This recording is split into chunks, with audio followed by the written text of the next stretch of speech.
Another good session. We made about 3/4 of a stack. So much happier to be booking wins than losses. Of course, it would be nice to book some bigger wins. But I think this sort of more cautious, simple ABC play is better to groove now for a few weeks. There's no point in getting pitchy again or trying to up the luck factor by going bananas as I've done in the past. I went in with the intention again of being conscious of our ranges, conscious of contention. Try not to auto click, give spots due consideration. I probably succeeded in all of that maybe 50% of the time. I think I need to also cut out all distractions while I'm playing these hands. I need to really just focus in on playing and not have background noise. And I probably don't hurt myself if I start talking through hands as I'm playing. I've done that in the past and it's been helpful. So going to start doing that as well at my next session. I don't know if there's any real standout hands to be too excited about. Yeah, there is one. Couple coolery sort of spots, but I controlled myself and I found a way through the disappointment of losing the hand fairly quickly. Just sort of like got through that initial like, why does this always happen to me script that I run. How weird is it? How weird is it always that they have better value when I have strong value, etc., that kind of stuff. And I think there's points where I probably make nitty folds that as I get more confident and I start building these sessions where I don't just immediately go into the dump and then have to claw my way out through the rest of the session. Once I start kind of gaining some positive momentum in a session, I can use that leverage a little bit to make thinner bluff catches and slightly more brave, I guess, decisions. Because I think this pool probably is not half bad. There's obviously some standout bad players, but for the most part, it's difficult to find spots where I see people making significant mistakes the way I do online or live. I'm sure if I go into the data, I'll be able to find issues with the pool. But right now, I do think this is a bit of a dojo training ground for good players who don't have big bankrolls and who are just trying to get better in the same way that I am. I think there are a few like that. I think there's also probably some international players where $10 is actually somewhat valuable. So coming away with 2 or 3 stacks of money after 6 hours or whatever is actually not a bad wage in other places.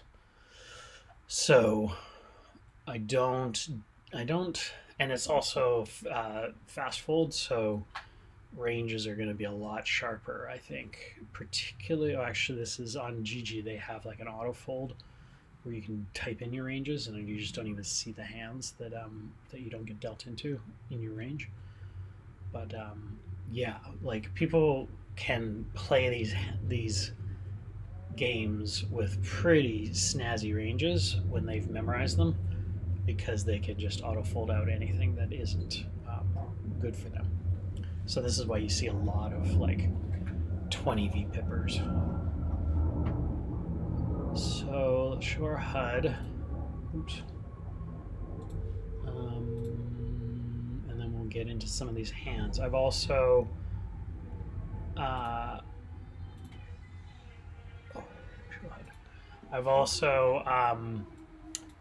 decided to filter out the C-bet fold spots.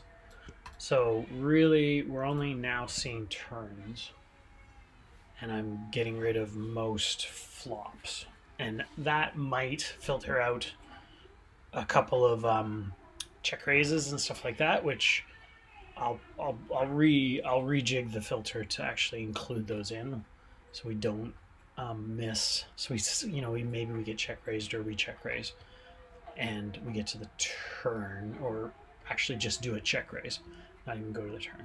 So we get all of that stuff. We just get rid of all pre-flop, which I can deal with GTO Wizard, and we get rid of all just standard C bets, which I think at this point, it's debatable whether I'm playing them perfectly, but I think I'm playing them fine at this point.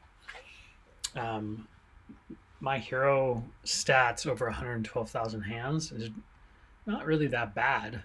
Pipping 22, PRing 17. This number could certainly go up a couple of points. C bets at 50. I'm looking to get to about 55, but considering we have quite a few big bets still on flops, that's certainly within the realm of acceptable, I think.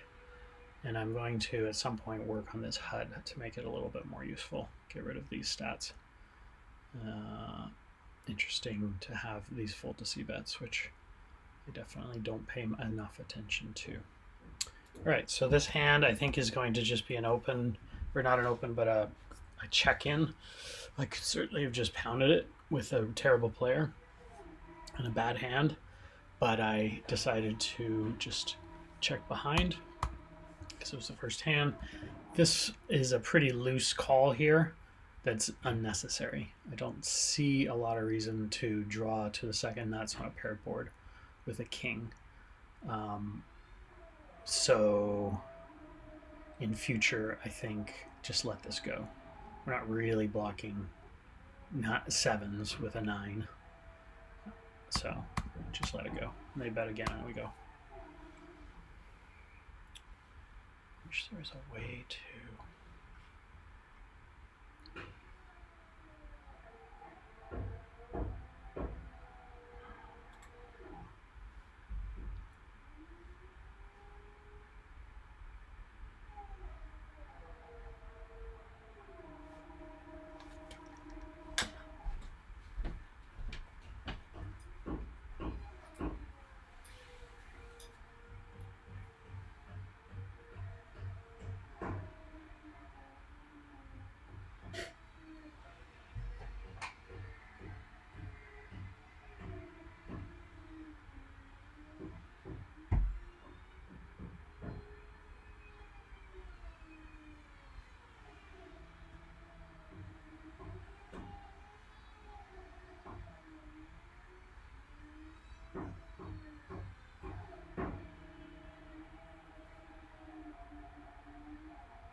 Okay, sorry.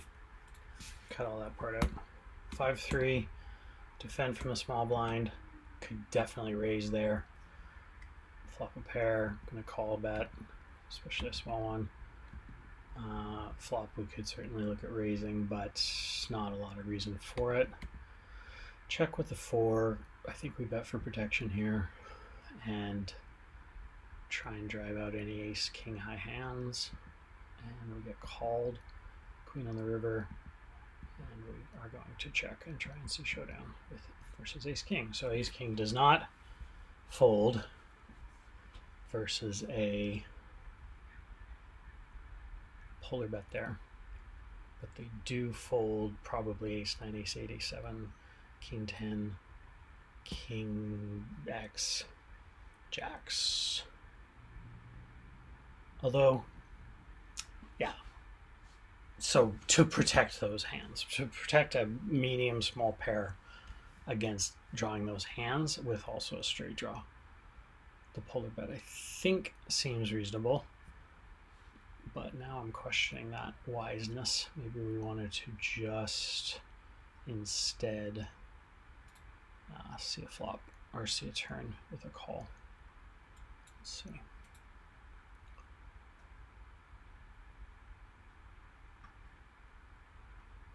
5-3.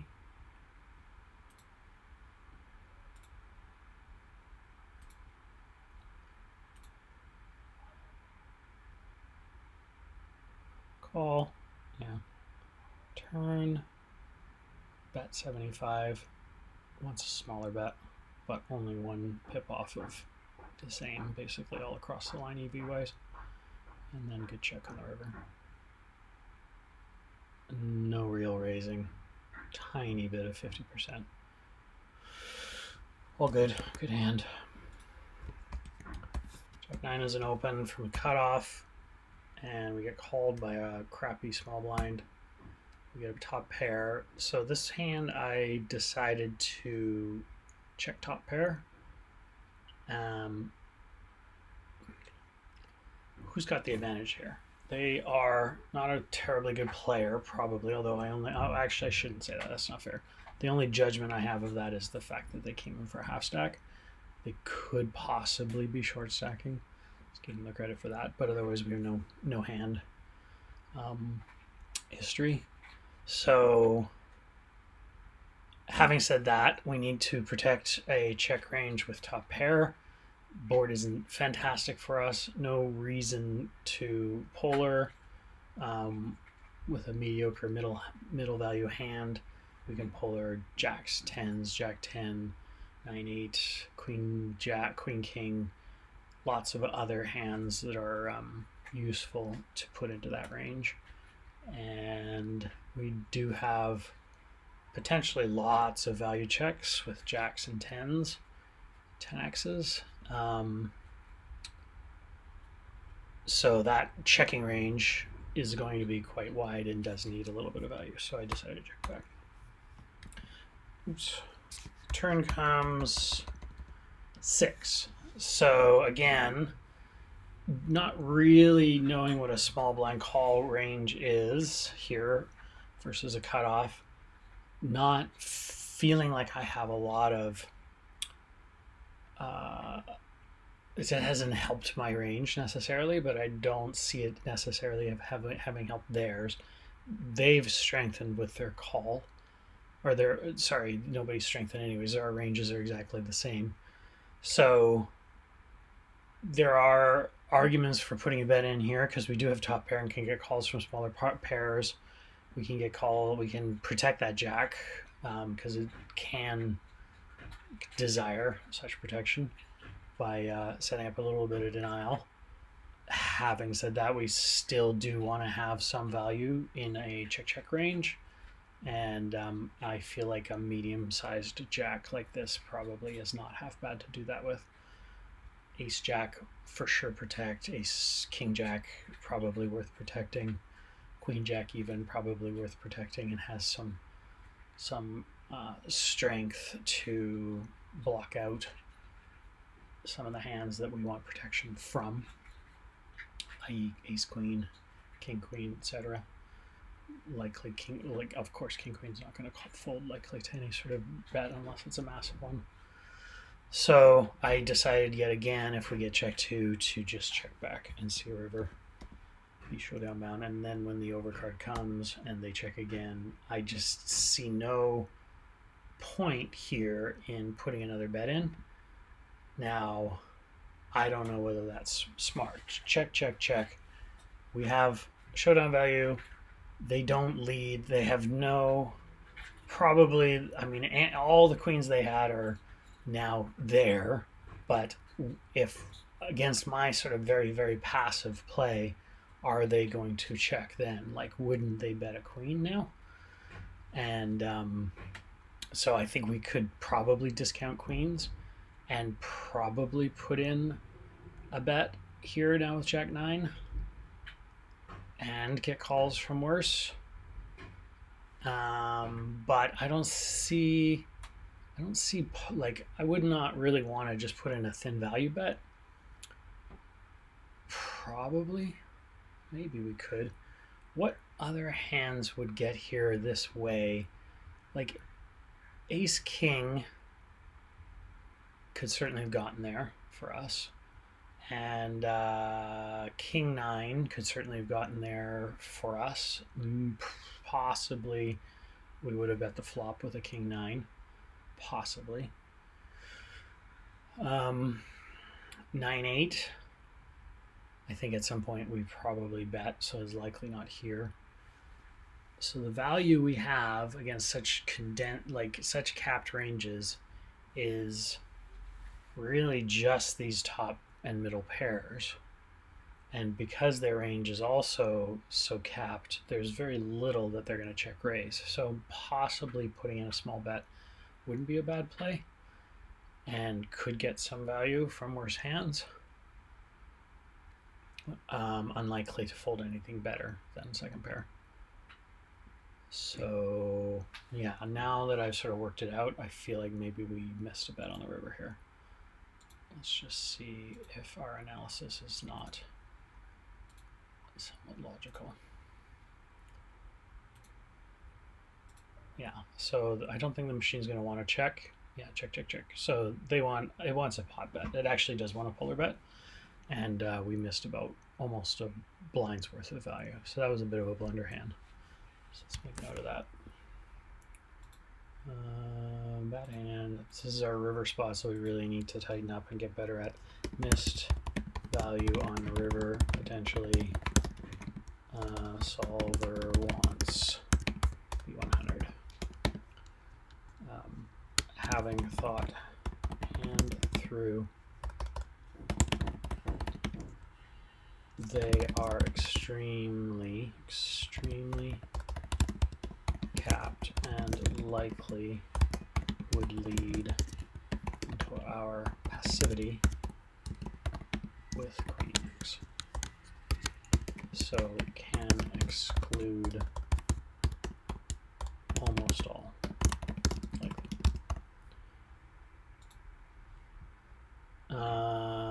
Let's see what we show down.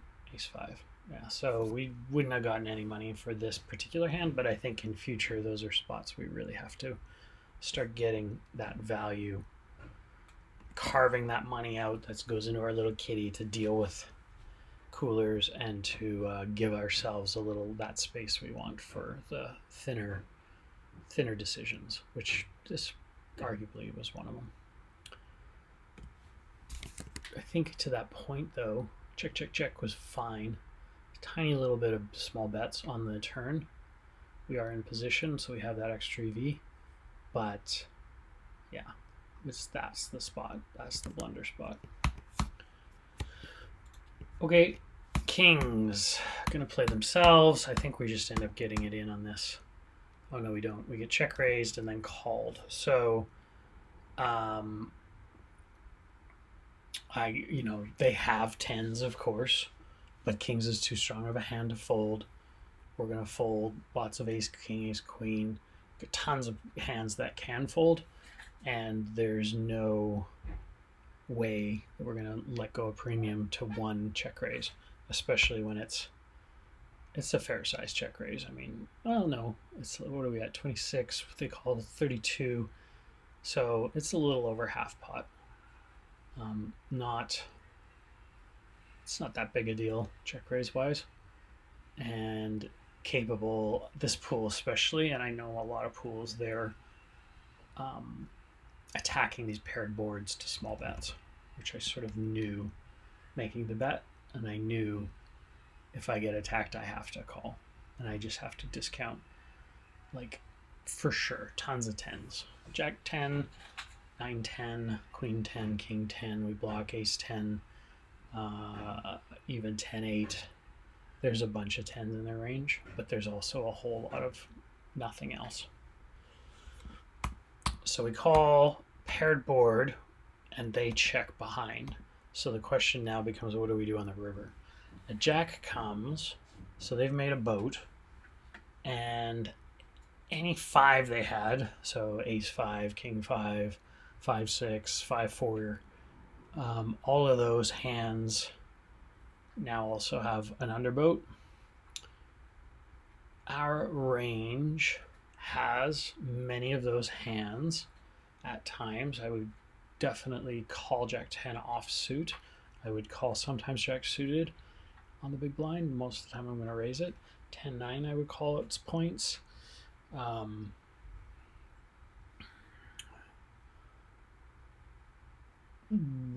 Ace 5 at points I'd call. 5-6 I'd call. Lots of big blind hands that now have houses of varying degrees. I think our kings really are just middle value and upper, even though they're probably the best hand at this point and could potentially get bets from calls from jacks. I think we let them bluff a river and then call. I think that's probably the best course of action. Having said that, even a half pot bet puts us all in. No, sorry. A pot bet kind of commits our stack, although we could call it off and end up with 10 big blinds left. But I just don't see the world where we don't call a shove with kings. The likelihood of them being good here is certainly not zero, but the likelihood of them maybe, say, having an ace and trying to get us off a chop, that kind of thing, is also equal, if not greater. So let's see a bet, which they don't put out, and give it a call. And they ended up having sixes. So I don't know what the value of sixes betting, check raising there is. I have no sense that that's the right hand to check raise with. It seems to me you'd want to do it more with 9s, 8s, 9-8, queen jack, jack king, king jack, like all these things that center around the 10s, I think. So even though Hazza's stats are pretty good, I don't think just turning your whole range into bluffs is necessarily the way to go. He could be way ahead with sixes. Maybe not way ahead, but somewhat ahead. I guess he can make some argument of like, I'm protecting, creating denial for sixes against ace king and ace queen and ace jack and a whole lot of other overcard hands. And then when we call it, maybe they get a lot of maybe that spot is overfolded. I'd have to really study that spot to find out. Let's see. I feel like everything that I've said is probably pretty valid, really.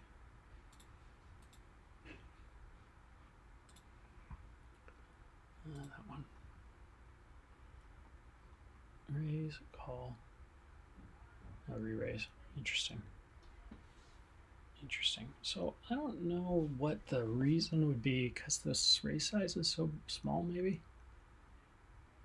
Maybe that's the spot. It just purely folds out flush or bluffs, though. I think that in terms of population, I don't see where a bet, raise, re-raise doesn't then end up with just filtering out all the everything but 10s. But I could be wrong. And then it even has a small bet. Like, it really just wants to get the money in. And even here on the river, just bet it. Machine saying bet it.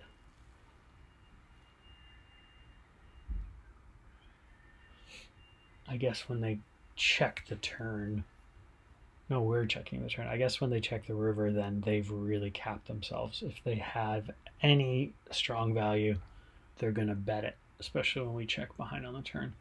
So that's another river blunder. See, it's these river decisions that are really getting in my way of making some cash. River, blunder on river, turn check from them, turn check.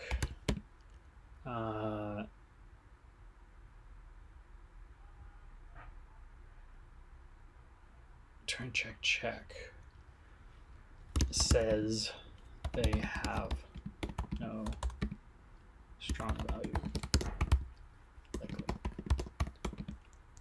So river, we want to get some value. and stacking.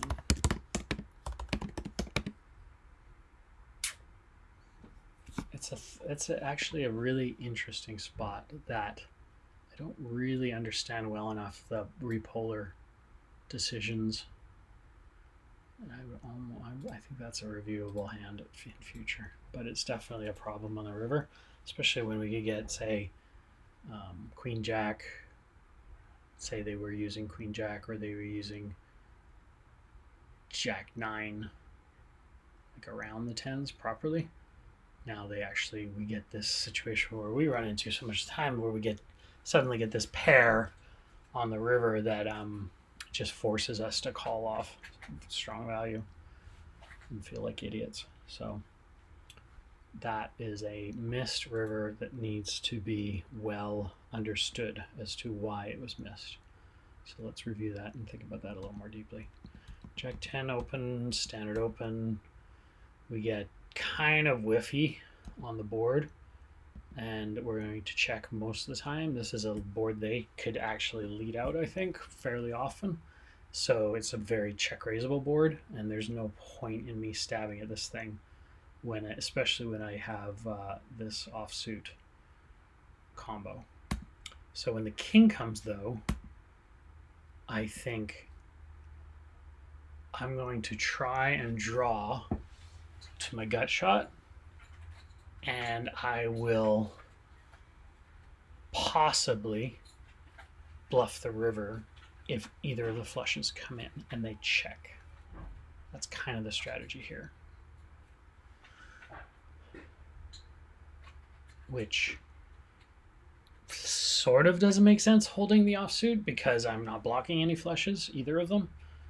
Better to have Jack 10 heart and diamond, I think, which I would never really have here. But the only other thing I could have done here maybe is check raised to rep a king with a gut shot, and that might have been the smarter move. But since half the deck's color is on the board, they're going to have a whole lot of flush draws that are not going to fold to raises. But they have a whole lot of non-flush draws that will fold to raises as well, and we have a gut shot. So maybe in future this would be a spot. Check possibly might be because we don't block flush draws, because we don't block any flush draws here, we might want to use this combo to check raise or to raise the king X. The king likely somewhat better for our range being PFR. So kings just came in, ace king just came in, king queen just came in, king 10 just came in, king 9 just came in. There's a lot of hands that we just made that are better here. So yeah, so I'm guessing that Jack 10 probably is the right card to bluff. Actually, let's finish the hand before we look at the machine. So we call, and then guess what comes on the river? Yeah. Now, when we're like drawing to a gut shot, what sense is there in drawing to a gut shot when two of those four gut shots are useless? Like either one of those just made them the nuts. We can't do anything with it. Well, there's no raising this hand. We're just completely or bluff catching essentially a pair of kings or something, or some horseshit that they're putting out there that we probably just beat mammothly, right? Like it's such a bad, even more argument for why we should raise that turn, because there's just no value in us hitting half of the outs that we have. And drawing to a gut shot is just such a losing play. So even it's half a pot, and that's not a small size, right? So I think this is just, I'm now deciding this is a blunder play, and this might have actually been my the hand that I thought of that was made me angry. So we get a full pot bet. All we're gonna do is call. There's no world where we're raising with a straight, and they have their flush. So now, granted, that bluff wouldn't have worked, but likely if we B150, because that's what our value wants now, is to B150, would they draw to that flush, knowing that they have some implied odds with a set of kings and ace king and all that kind of stuff, possibly would call off a pot size bet later as a bluff catch. So yeah, so this is a bad hand. Let's just make sure that we understand fully why that's a bad hand. I think we've sort of talked about why it's a bad hand. And funny enough, they have calls. It has more calls than it has folds on the turn. So there you go, no raises. So is it a bad hand? Son of a nutcracker. Yeah, there's no spot in here where we made a mistake as according to the machine. Not even checking the flop. Although it has more bets than I thought it would have. That's interesting. I just didn't think that this particular board would be a bettable board, but I don't know. Now I'm not feeling it. Now I'm not really understanding. What possible hands do we have bluffs with, if not this one? Turn.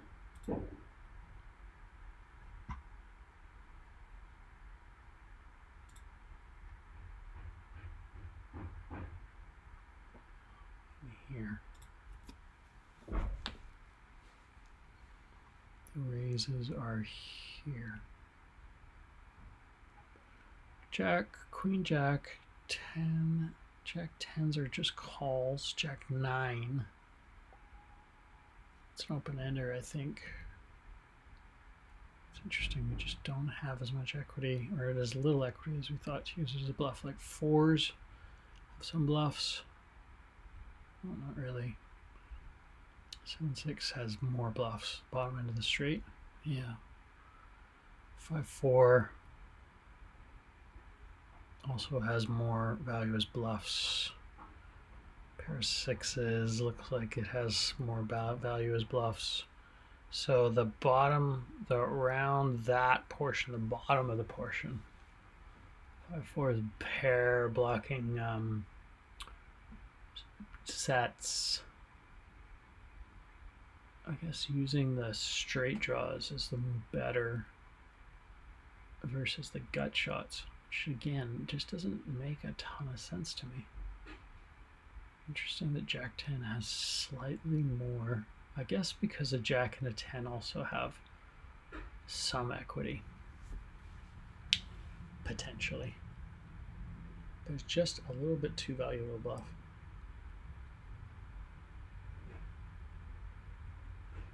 You know what the other problem is? This hand actually isn't here. So check. We bluff it on the flop. Yeah, more bluffs on the flop with this hand. 1-8, still even there. It's like just a pip off calling versus bluffing, or betting. Betting there. Very interesting.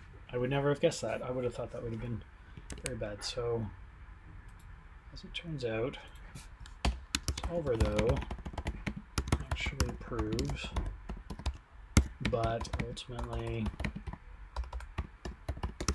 this feels better to use as a bluff versus a call on the turn.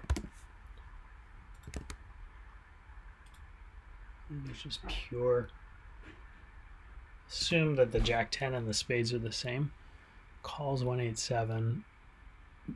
Raises are 1-7-2. 169, 137. There's not going to be any in there. Okay, there you go. Reviewable hand. Not a bad hand.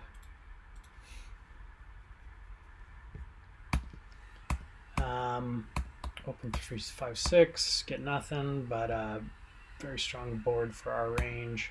So we'll put it in with a backdoor flush draw, medium flush draw. Call. Flush comes in. Now I think we're just letting it go, even though there's no showdown value. We're not. I mean, it's just, I think this is down at the bottom beyond bluffable hands, right? I think Ace X with spade, Ace X spades, and hands around the broadways are going to be much more useful.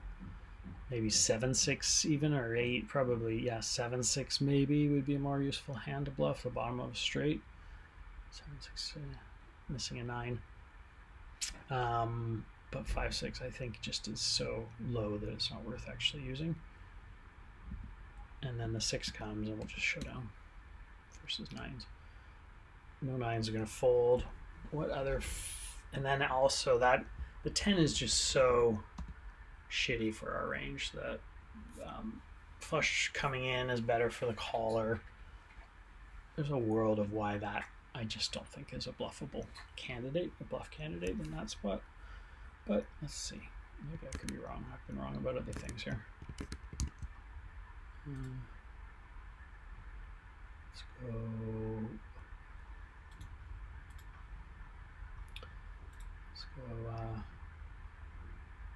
What am I doing? What am I staring at here?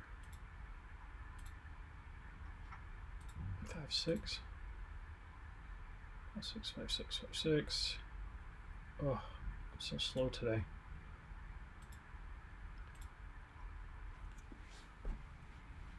Yeah. So check on the river and also on the turn. Actually, we do get to bluff this combo. Just a little tiny bit less showdown value, but for sure another river spot.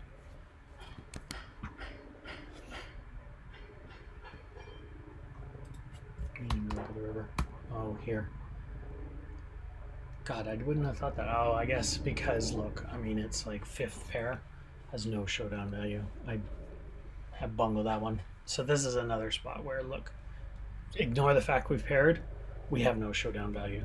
And with no showdown value in position on a really ugly board that they have shown no aggression towards, we've got to put in bluffs. We've got to like basically overbluff. This is a very favorable position for us because of the fact that they checked. They capped their range tremendously. Any value they have here is going to be invested, and we've got a lot of nothing. And those bluffs that are nothing for sure want to get money in and try and capture that fold equity that they have right here. Yeah, so like 33%. And look at all that equity is bluffing. 9, 8, 8, 7, 7, 6s, 5, 6, 5, 5, 4. It's a lot of combos. 8, Queen 8, Queen 6, Queen 10. It's a ton of bluffing combos. I'm sure I can figure out how many combos that is. Doesn't really say here, but you know, there's just a lot of stuff that we can use to get folds from 73. Probably 9s. 9s aren't here. Somewhere along the line they showed them, but you know, jacks are calling. What's folding that's beating us? Jack 6. We have 5, 6. No, they're raising with Jack 6. What are we getting folds from that we beat at this point? Jacks. Oh yeah, okay. So jacks, 10s, 8s. Jacks, 10s, and 8s. Some queens. Queen 10s, 10s there. Queen jack, like all these jacks, kings. Look at all that. All that shit tons of hands that we can get to fold out.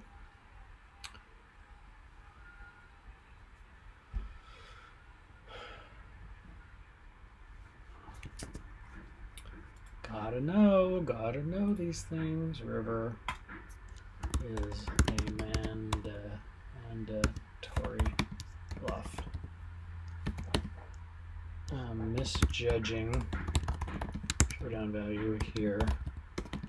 There is none, and thus we need to use hands like this that can get folds from tons of King X, Jack X, 10X.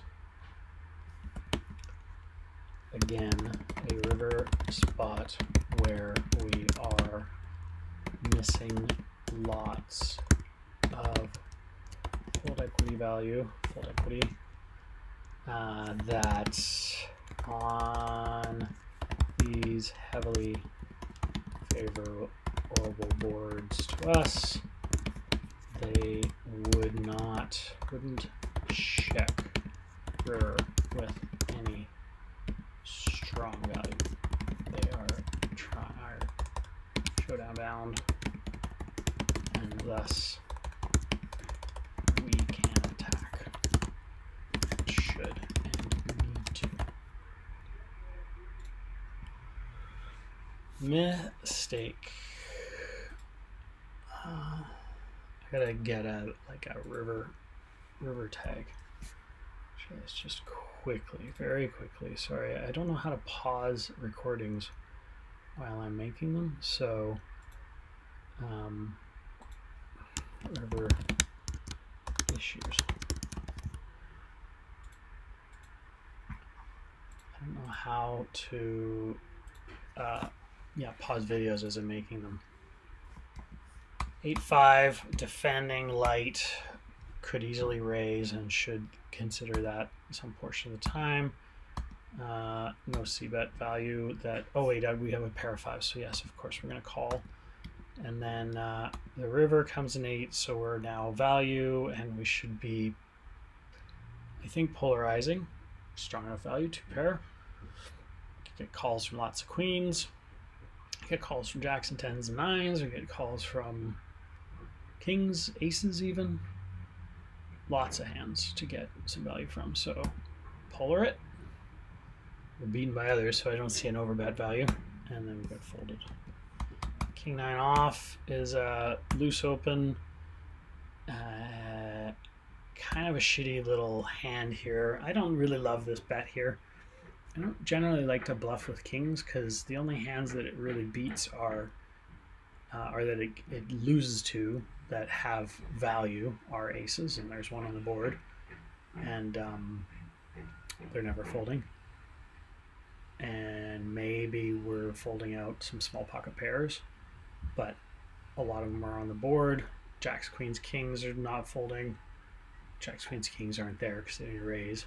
So they really just are concentrated with aces and some small pairs that every once in a while we'll get a fold from, but there's just so few of those and so many aces that this bluffing here just doesn't really make sense. And then I'm also checking back aces a lot of the time because I don't need the denial of them when I have a strong ace or even a middle-sized ace. And the only time that I would probably bet it with an ace is the high aces that can get called from lower aces. Check again. Now I think we can start thinking about putting a bet in. Our value here is aces, ace 10, ace king, ace queen. We've got lots of nuts, so I think we got to size up, and we don't. So there's no point. That moment there, get another bad hand. There really isn't much value here, and we have 2 checks to us, and they capping strongly. So this hand that doesn't show down well should try and get folds from bunch of on-ace hands. I mean, we could name lots of them.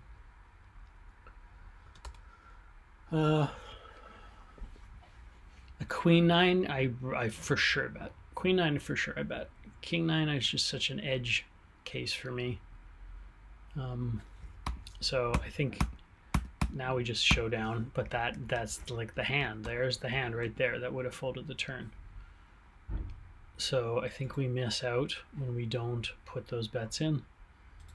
I think that's yet another mistake, kind of similar to the rivers. There's fold equity. They've capped themselves, and we are not really showdown bound. So this one, oh well, you know, it checks 90% of the time. So maybe my analysis is wrong. I don't know. Maybe just not good enough to bluff. Solver doesn't think this combo is good enough to bluff, or bad enough to bluff, I guess.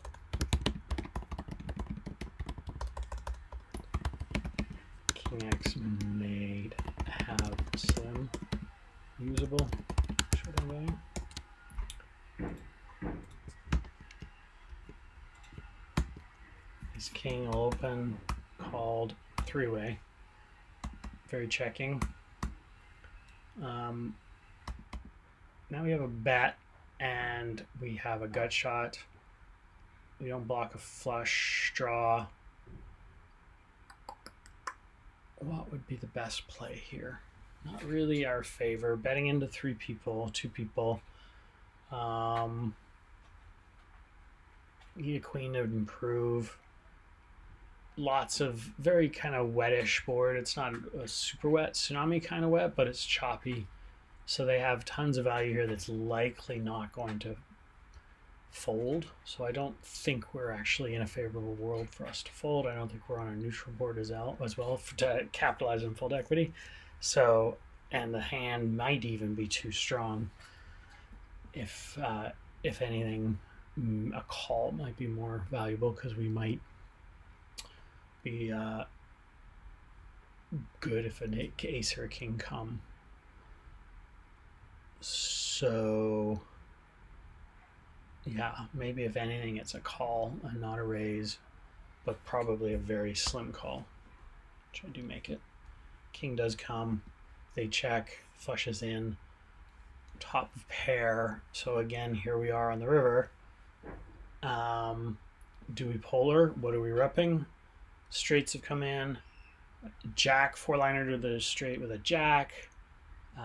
Ace, jack is the top straight. Tons of flushes. They check to us, though. They've been leading. If they made any of that value, wouldn't they continue to lead and to get some portion of that? Probably not doing that with any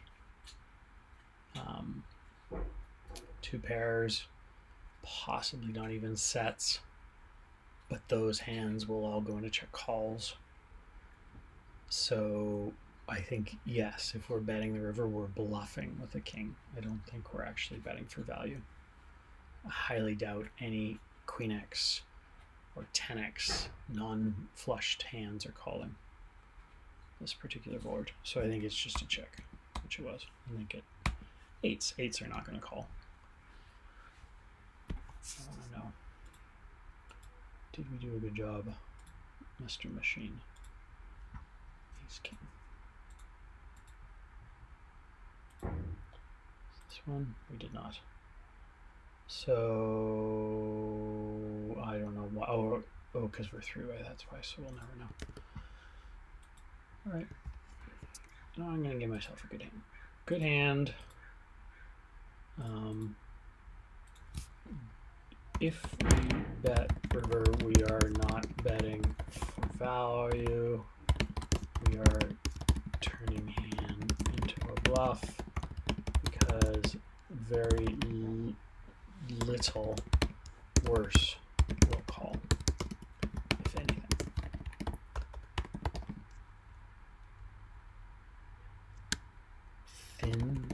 value possible to get Queen X call, but setting ourselves up to be check raised, which I feel people are very sensitive to on rivers like this. So I think ultimately that's probably just fine. Ace 10 open, get re-raised. We're going to call and defend. They're pretty tight. Debatable whether this is a good, for sure ace 10 off I fold, no problem, like snap fold, but ace 10 suited, let's try and hit a flush, and we do, but it's a paired board, and we're, even if we hit the flush, we're always worried about the king house, or house of fives or whatever. Flush does come. Them checking on the flop does not mean they don't have kings, but it likely means they don't have many kings. And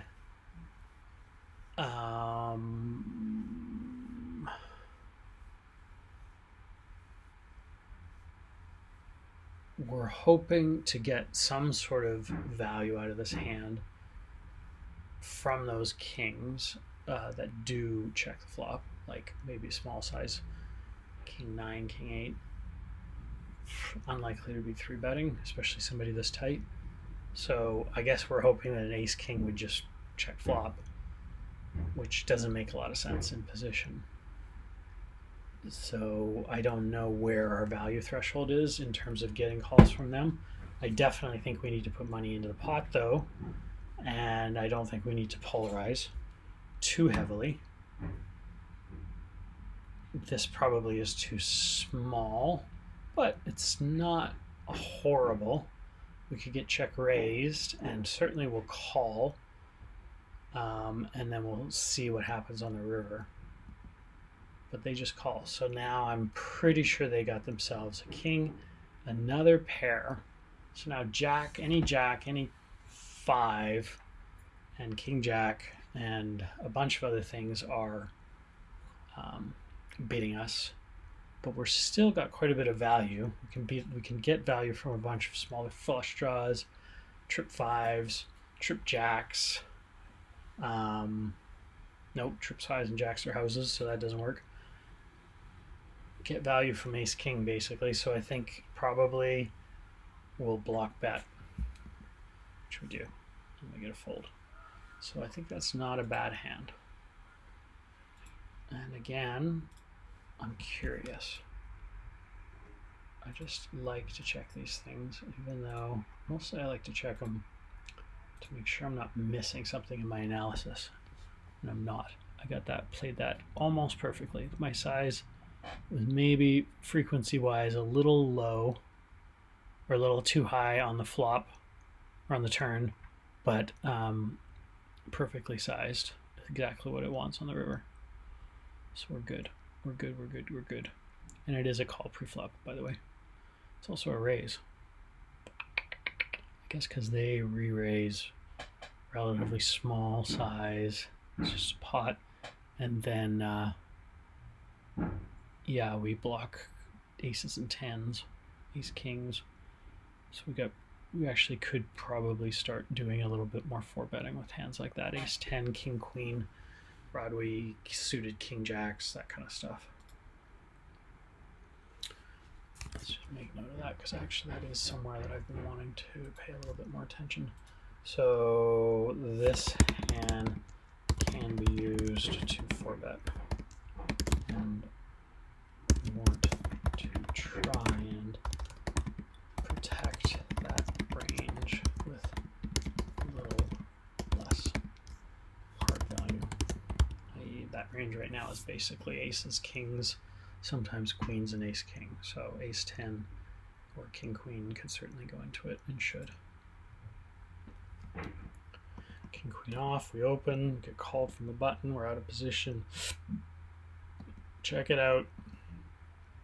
Call once. Check it out again. Fold to a double barrel. Ace 4 will be standard open, small blind call, maybe the same person.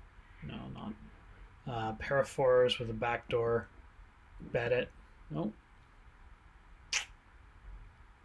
That's, yeah, I don't know why. Why wouldn't I bet that? I almost always bet these king high boards. Our hand does not, I guess, I don't know. You know what, I'm a little too hung up on, oh, I have a pair, so let's protect and get to the showdown. Or let's not protect, let's just play it safe. We don't want to blow up a pot. Fair enough, maybe. Delay c-bet this hand. If another flush card comes, we have a lot more of something to bet with.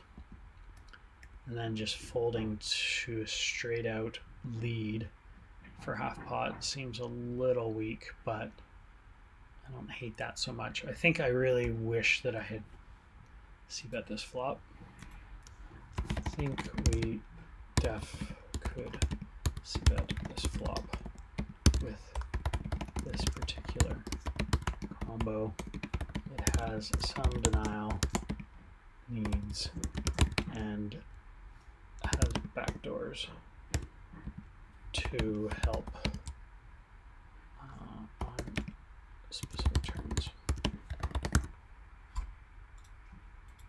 I'll bet you, I don't know, that's such a range bet, right? So that hand will definitely have bets.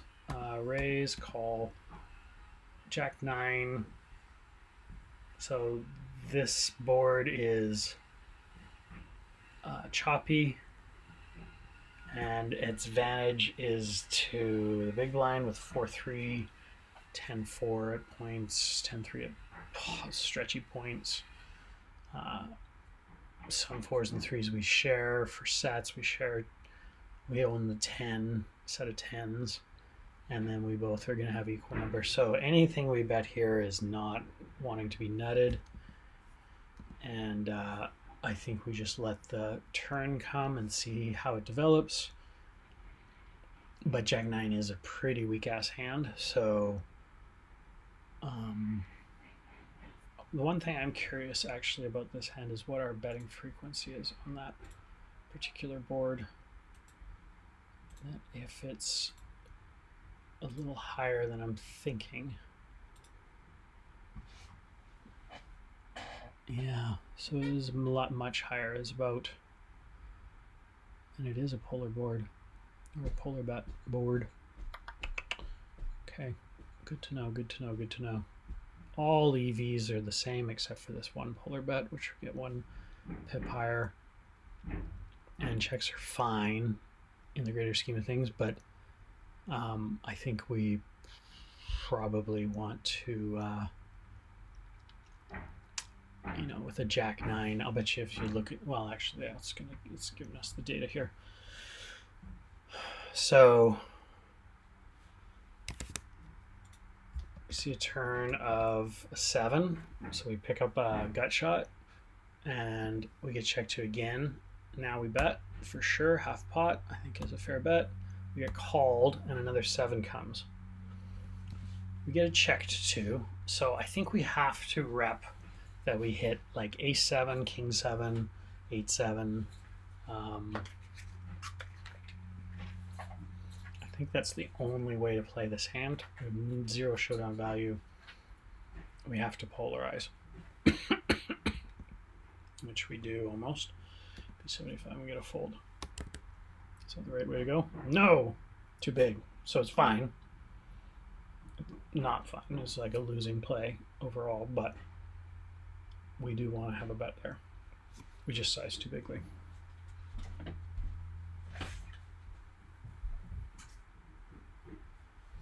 So I will say that's a sizing error, but not a huge one. Not too bad. Not too bad. Not too bad. Not too bad.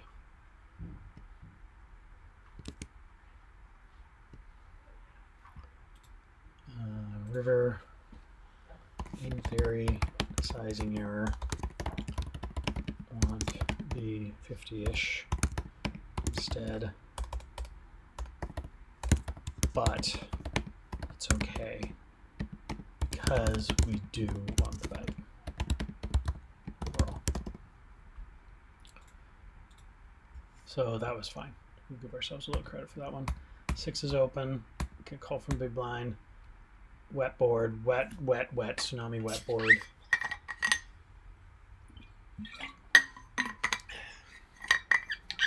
Not the hand to bluff with. I don't think betting here is for value at all. Any bet we put in was going to be probably very polar, because it's the only bets we really want to put in. So we check. We get a set, which is always nice. But then they start betting. They bet 3/4 pot.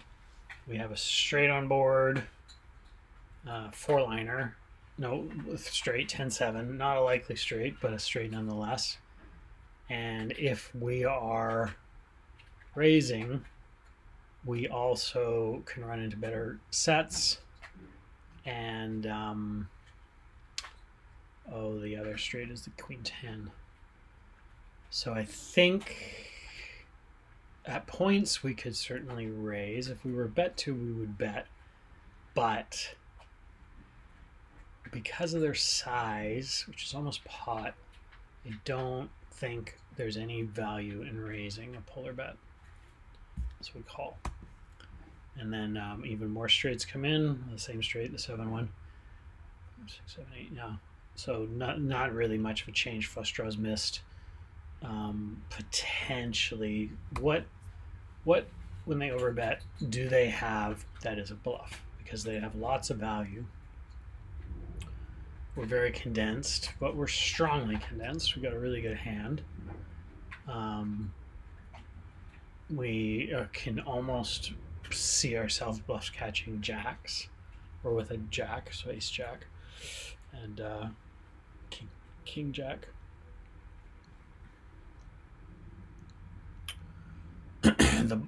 So I guess the clear bluffs are missed flush draws,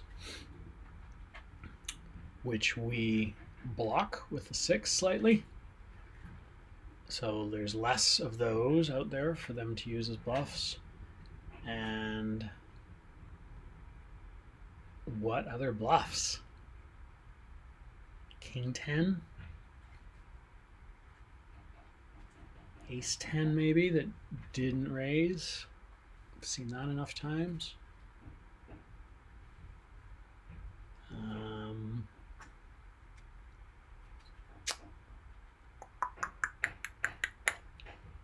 Very few.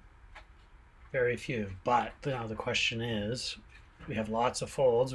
If we've determined that we can overfold this spot because they don't have enough bluffs, do the 6s fit in that over bluff spot? 9-8, Jack 9 at points. No, I'm not opening Jack 9. I'm opening 9-8. I'm opening 9s, 8s, 6s, jacks. We can fold all our jack X's, ace jack, king jack, queen jack. We can fold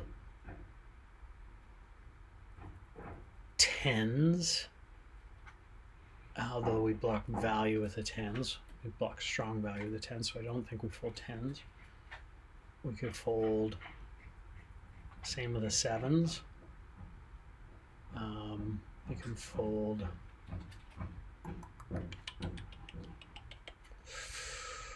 not a lot of other folds. Are we actually 9-8? Were we folding? Probably. Jack 9, like I said, I don't have. So now we are actually at the bottom of our sets, and may I'd have to actually do all the math, but just feeling this out, we may be at a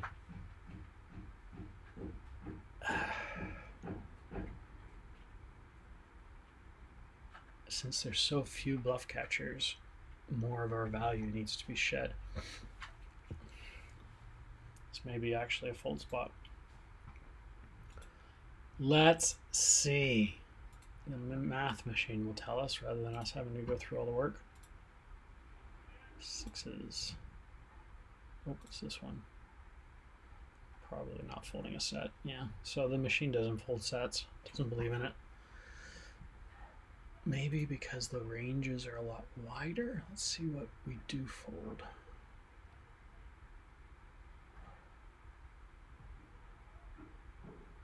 We fold lots of top pairs, but we're still even calling some top pairs. So we fold the jack, king jacks, we call with ace jack. And we do fold some over pairs, half of our aces and kings. We fold a slight amount of two pairs, jack nine they open, we won't. We open 8-6, the machine opens, which I would not generally open this far down in my range, or in the early position. And okay, so some sets we do fold. The diamond sets. So the ones that block, yeah, so the ones that block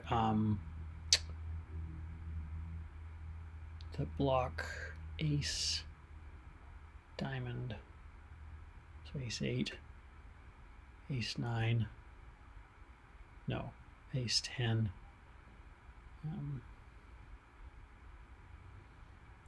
wait a second,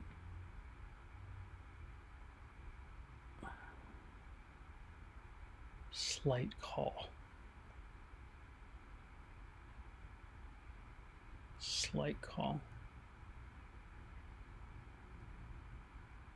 with hearts there and diamonds there, clubs there, hearts and diamonds. I'm not sure why that particular combo folds, whereas the other two don't. And what makes that combo unique that is different from these other two. Huh, interesting.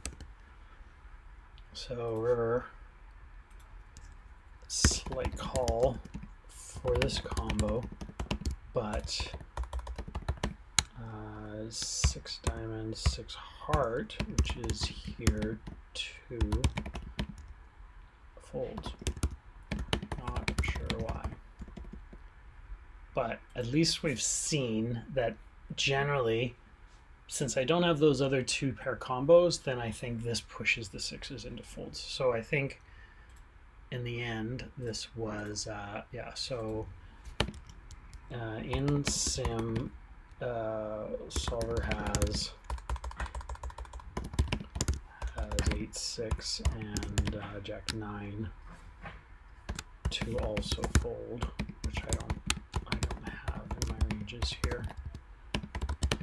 So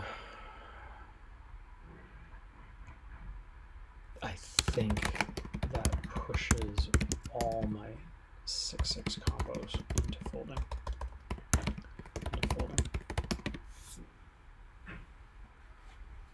And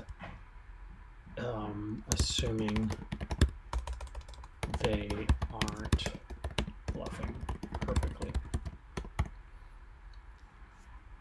Although, look at the VPIP. The VPIP's quite wide, so the range is actually a little wider. What was our actions? Condense them down. Call, check. Bet with range at this point, maybe. What part of their range bets here? How much of their range? They have a lot of hands to bet, since they just called. Or we checked the flop. So they would, in theory, have a bunch of bluffable hands for this overbet. Maybe that now shoves it back up. But exploitatively, they are holding a very wide range on the turn that will have significantly more bluffs, as they are a 50 VPIP. So that might tip us back to calling wider now, especially versus an overbet, because they're going to have a lot more bets, a lot more bluffs to balance in theory. But a bad player is a bad player, so you could then argue, flip side argue. This is going to be a review hand for my group. This is a great hand, actually. Super interesting hand. Very aggressive. No 3 bets pre. C bets 100%, very aggressively. Any other stats say on turn? Nothing really. Nothing really. Okay, so I'm back and forth. Maybe a bad player is just not going to balance all those bluffs well enough, and so they'll check through and they'll only bet like overbet value. Like who knows? Or maybe the flip side is they overbet flop missed c bet. Maybe they lead out turns with full range and end up on the river with the full range. Maybe they overbluff turns. They have too many bluffs now on the turn, and when I call it, they have to manage all of those things on a really wet board. I don't know. That one I just don't know. I don't know if it's a good call there or not. I ended up calling, and they had flopped the nuts on the fucking nuts right on the flop. So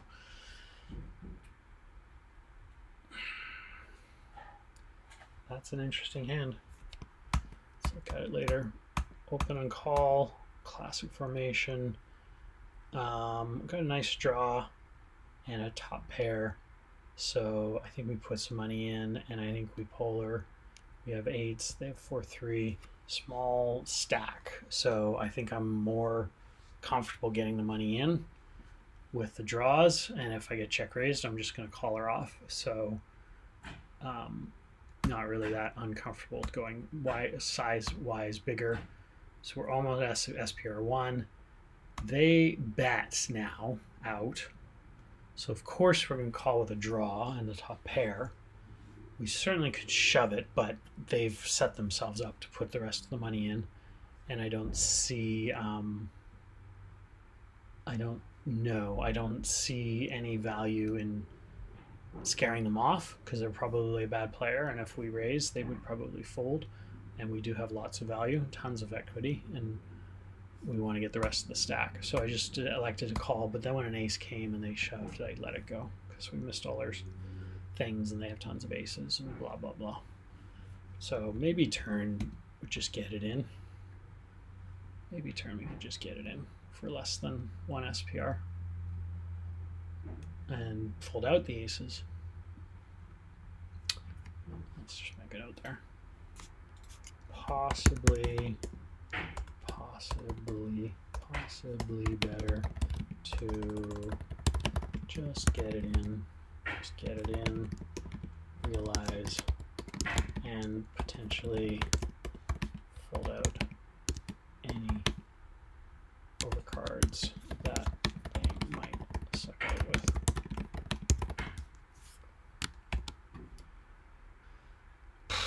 I don't know whether they'd fold though, so. And I think this can certainly be a raise at points. There's strong stats with a very high 3-bet, so I would expect to see more 4-betting there because they have a big, wide 3-bet range. They're not 3-betting now, but it's, to me, indicative of somebody that has the potential to continue aggression. And anyway, we call sometimes too. Nothing helps. We get a pair.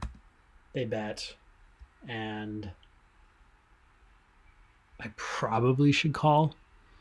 Which I do. Then they go 10. And now I just let it go. Threes. We hit a house, which is always nice. Slow play the house, which is totally fine, I think. It's going to scare everybody off if I do any raising. Board gets wet, worse. I mean, this is so much of the time my awesome hands just like are denigrated, not because I'm now losing, but because the board's gotten scarier and scarier, and I'm less and less likely to get any value now. So we just put a small bet in, which we get a call from, which I think is a good size. Get calls from aces, even Jack X.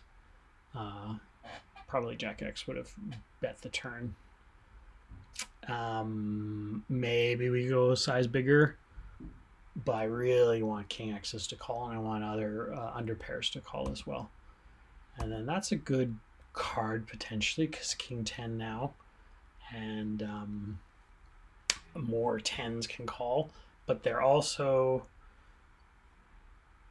the 10 set or a house better house has come through. But I think it's okay to get some money in there, and if we get raised, we could potentially I don't know whether we're going to fold with I don't know whether we would fold to a shove. Well, the stack's really small, so probably we would call.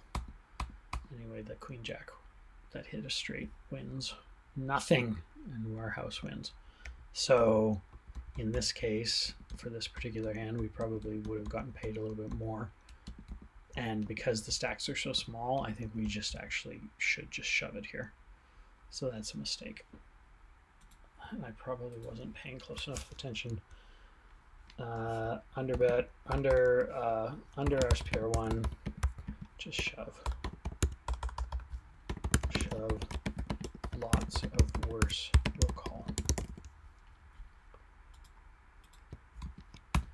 9 open, call from big blind. We have a gut shot. We know we'll redraw for the colors, but kind of a range. I wouldn't say there's a advantage for either range here. So many times I'll be 50 with better cards. If I had any heart, diamond, or queen club 8-9s, I would probably bet it. But here I'm just going to check, see a river, or just see a turn. We get a big size turn, and then we fold.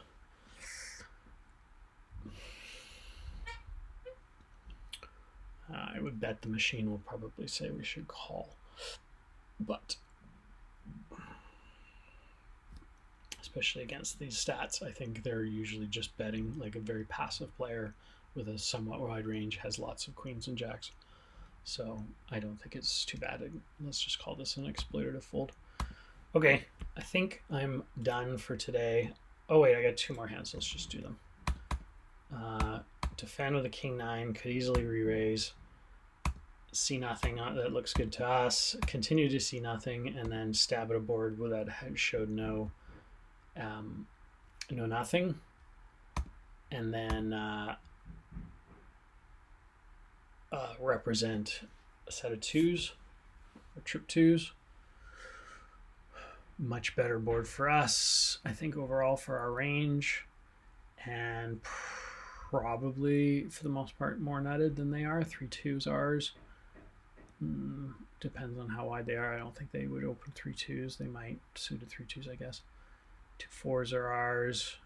10-2s are ours. I think we have a nut advantage here, so making a big bet probably isn't a bad thing. King 9 does not have any real showdown value, and yeah, I think ultimately that's probably fine. It's just King 8 calls us. So somehow we win against King 8. That is fabulous. That is so interesting. We somehow pull a win out. Never in a million years I thought if anything it would just be ace high would be the least.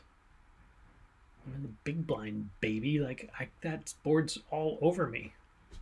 Note, calling station.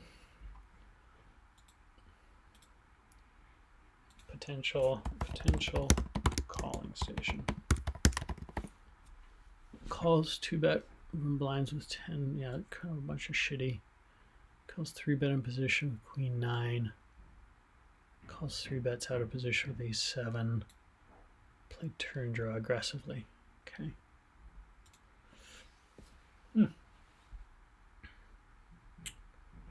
I can't. Now I want to see. Does the machine even register this hand? King 9. King 9, King 8, King 9.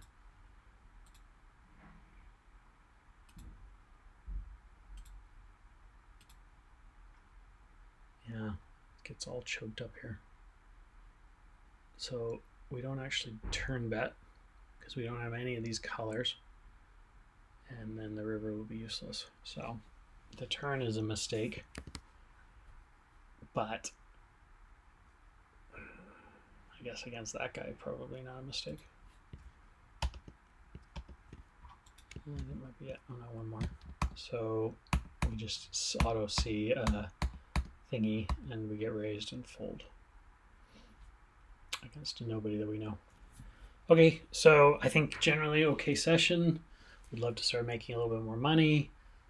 Lots of little spots to dig in a little deeper if I were to so choose to do so. We looked at a lot of it already. I want to post that one hand to the group that I think was the most interesting of them all. Was that sixes, call on the river of the sixes, and how all of the factors that went into making that decision, exploitative and optimal. And yeah, I think we are playing a little bit better, playing a little slower, can continue to do a better job by playing this way. Let's just start grooving some of this stuff. Let's focus on playing exclusively. Let's not have any background noise going while we're playing. And we're fast folding, so we're always in a hand. It's not a problem. We could probably add another table to just give us a few more hands a little quicker. Put a little more time into this. Long video today. There's a spot sort of about 5 minutes in where I had to go to the washroom, so can just skip past that second hand or whatever it is.